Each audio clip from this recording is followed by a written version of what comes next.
चलिए हेडिंग डालिए, pseudo first order reaction.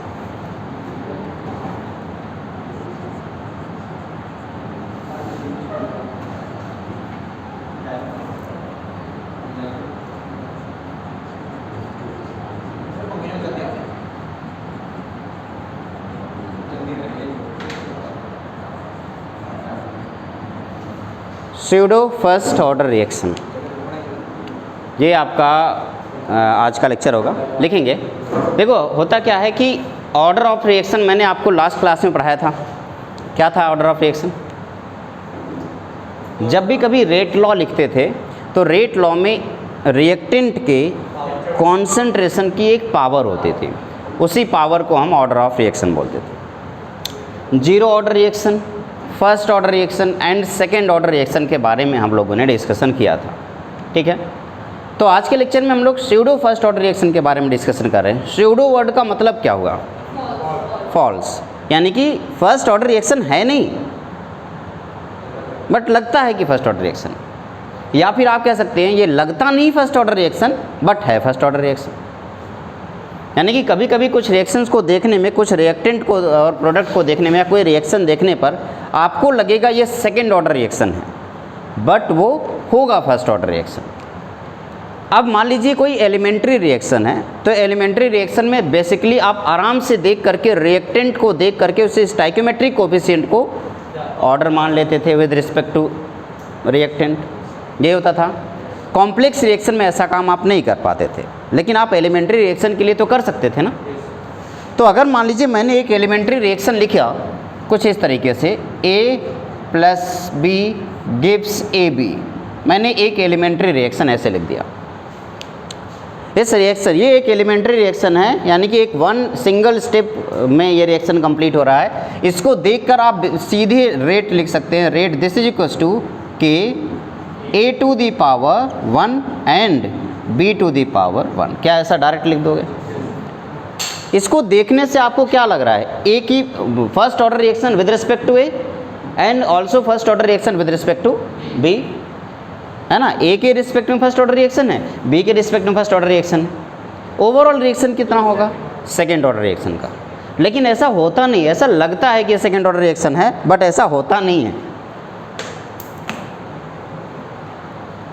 इसमें ऐसा क्यों नहीं होता ये भी सीख लेते हैं। कभी कभी क्या होता है कि इन दोनों रिएक्टेंट में से कोई एक रिएक्टेंट एक्सिस में प्रेजेंट होता है। जो रिएक्टेंट एक्सिस में प्रेजेंट होगा उस रिएक्टेंट के कॉन्सेंट्रेशन का कभी भी रेट लॉ पे कोई इफेक्ट नहीं पड़ेगा और रेट के ऊपर कोई इफेक्ट नहीं पड़ेगा। जब आपको क्लास 11th में फर्स्ट चैप्टर शायद मोल कॉन्सेप्ट पढ़ाया गया होगा, उस टाइम पे आपको लिमिटिंग रिएजेंट सिखाया गया होगा, याद है? लिमिटिंग रिएजेंट में ये कहा जाता था किसी भी रिएक्शन का जो रेट होता है वो उस बात पे कभी डिपेंड नहीं करता जो रिएक्टेंट एक्सिस में प्रेजेंट होता है, बल्कि हमेशा रेट उस बात पे डिपेंड करता है जो कम अमाउंट में प्रेजेंट करता है। प्रोडक्ट भी हमेशा उस बात पे डिपेंड करता है जो कम अमाउंट में प्रेजेंट है, जो एक्सिस में उसका कोई रोल यहाँ पे नहीं होता। सेम उसी तरीके से स्यूडो फर्स्ट ऑर्डर रिएक्शन में कभी कभी क्या होता है कि कोई एक रिएक्टेंट एक्सिस में होता है। मैं मान लेता हूँ कि बी आपका प्रेजेंट एक्सिस में प्रेजेंट है। अगर बी आपका एक्सिस में प्रेजेंट है तो बी का जो कॉन्सेंट्रेशन होगा वो क्या होगा? 0 होगा, यानी कि उसके कॉन्सेंट्रेशन का रेट पर कोई इफेक्ट नहीं पड़ेगा। उस केस में दूर से देखने पे या फिर ऐसे नॉर्मली देखने पे आप कहोगे इसकी पावर 1 और इसकी पावर 1, बट चूंकि बी एक्सिस में है इस वजह से उसके कॉन्सेंट्रेशन का कोई इफेक्ट नहीं पड़ेगा।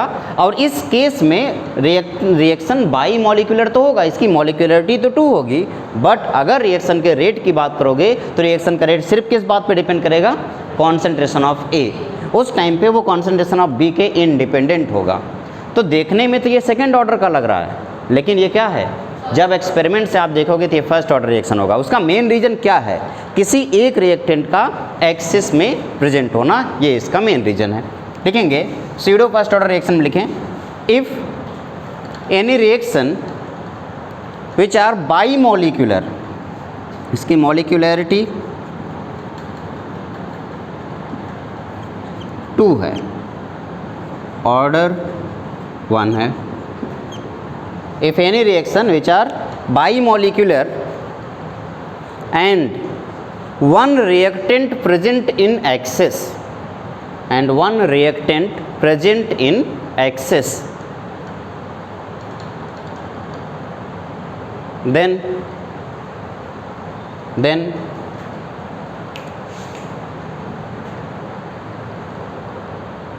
its rate is independent of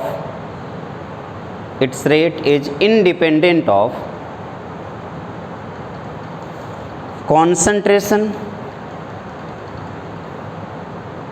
of reactant that is presence of in excess, that is present in excess.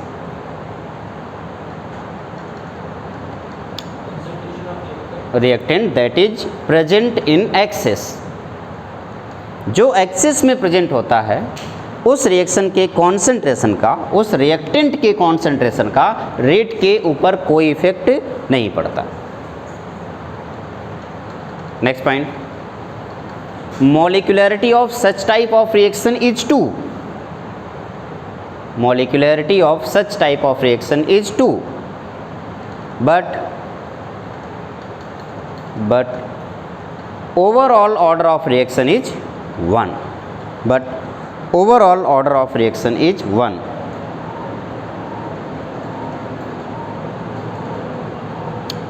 जैसे एक एग्जांपल लेता हूँ, CH3 C double bond O CH3। मान लीजिए हमारे पास एक रिएक्टेंट है और इस रिएक्टेंट में मैंने H2O ऐड किया है और इससे प्रोडक्ट क्या बनेगा। H2O कैसे टूटता है बेटा, H प्लस और OH माइनस। ये एक कार्बोनिल कंपाउंड है, हालांकि जब मैं आपको ऑर्गेनिक केमिस्ट्री पढ़ाऊंगा तो इसके बारे में डिटेल में बताऊंगा। कार्बोनिक कंपाउंड में अगर कभी भी कार्बन किसी मोर इलेक्ट्रोनेगेटिव एलिमेंट के साथ जुड़ा होता है उस टाइप का carbonyl compound impure carbonyl compound कहलाता है। इस केस में बॉन्ड हमेशा यहाँ से टूटता है। तो ऑक्सीजन के ऊपर कौन सा चार्ज, नेगेटिव, और कार्बन के ऊपर कौन सा चार्ज, पॉजिटिव। H2O का H प्लस किधर जाएगा, O माइनस के ऊपर, और इसका OH माइनस कहाँ जाएगा। तो इससे जो प्रोडक्ट बनेगा वो क्या बनेगा, CH3 C डबल बॉन्ड हो, इसके पास क्या आ जाएगा बेटा, OH प्लस, और क्या बनेगा CH3OH, इस O के पास भी क्या आ जाएगा, H। क्या बात क्लियर हुई, कोई दिक्कत तो नहीं है। तो यहाँ पे एक और प्रोडक्ट जो बना है वो बना है CH3OH। तो दो प्रोडक्ट आपके पास है। पहला प्रोडक्ट क्या है, CH3 C double bond OH, और दूसरा प्रोडक्ट है CH3OH। ये यहाँ पे अगर H2O को मैं एक्सेस में कर दूँ उस केस में इसका रेट लॉ, नॉर्मली आपका रेट लॉ क्या होना चाहिए, rate this is equals to K concentration of CH3 COO CH3 and concentration of H2O। लेकिन जब आप, ये आपका थियोरेटिकली है, ये क्या है, थियोरेटिकली। लेकिन जैसे आप एक्सपेरिमेंटली आप इसको देखेंगे तो उसका रेट आपको ये मिलेगा, this is equals to K CH3 COO CH3। ये आपका एक्सपेरिमेंटली है। अब मुझे बताओ, रेट लॉ एक्सपेरिमेंटल होता है या थ्योरेटिकल, एक्सपेरिमेंटल। तो क्या ये सही होगा या ये सही होगा, तो ये वाला सही होगा। इसमें क्या कहीं H2O दिख रहा है, नहीं, यानी कि H2O का जो अमाउंट होगा वो उससे कोई फ़र्क नहीं पड़ता कि रिएक्शन का रेट उस पर कोई कभी डिपेंड नहीं करेगा। लेकिन रिएक्शन का जो कांस्टेंट है, रिएक्शन कांस्टेंट, वो हमेशा सिर्फ उसी कॉन्सेंट्रेशन पे डिपेंड करेगा जो एक्सेस में है। क्यों, क्योंकि ये जो पूरे की पूरी वैल्यू ये वेरी तो नहीं करेगी। क्यों, क्योंकि ये क्या हो जाएगा, कांस्टेंट हो जाएगा। तो इसका कॉन्सेंट्रेशन और ये की आपस में मल्टीप्लाई होकर क्या एक नया K बना देगा, है ना। तो इसलिए रेट ऑफ रिएक्शन इंडिपेंडेंट होगा उस रिएक्शन के, उस रिएक्टेंट के ऊपर जो एक्सिस में है, but rate constant is dependent only that reactant which are present in excess. ठीक है ना, दोनों में अंतर है। थोड़ी सी मिस्टेक, थोड़ा सा सावधानी हटी और दुर्घटना घटी। बहुत ही जरा सा सवाल होता है, rate constant is dependent on, दो ऑप्शन दे देगा, दोनों रख दीजिए आप, thank you. Rate constant is dependent on the reactant which are present in excess और which are present in less amount.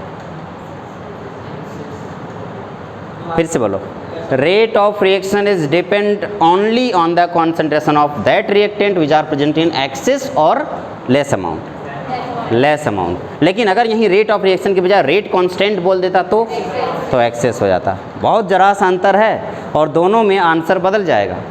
Rate constant access वाले पे डिपेंड करेगा जबकि रेट एक्सेस वाले पे डिपेंड नहीं करेगा। आप सोच रहे हो क्यों ऐसा हुआ?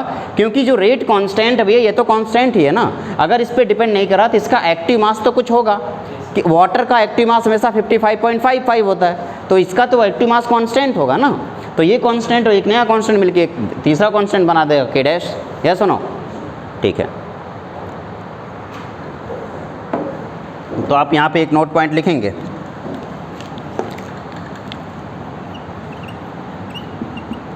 The rate of reaction is independent on active mass of H2O, but rate constant is dependent on active mass of water. Question छोटा सा है लेकिन ये छोटा सा क्वेश्चन बहुत आपको 4 नंबर भी दिला सकता है और -1 मार्क्स भी दिला सकता है। बहुत छोटा सा सवाल है। एक और इसका एक और एग्जाम्पल है, एक दूसरा एग्जाम्पल, शुगर। आप लोगों ने केन शुगर देखा होगा, उसका फॉर्मूला बताओ बेटा क्या होता है? C6 cane sugar C12H22O11। अगर मैं इसको वाटर के साथ रिएक्शन कराऊं तो क्या बनेगा बताओ? शुगर यानी कि C12H22O11 प्लस H2O। बताओ बेटा, बोलो बोलो।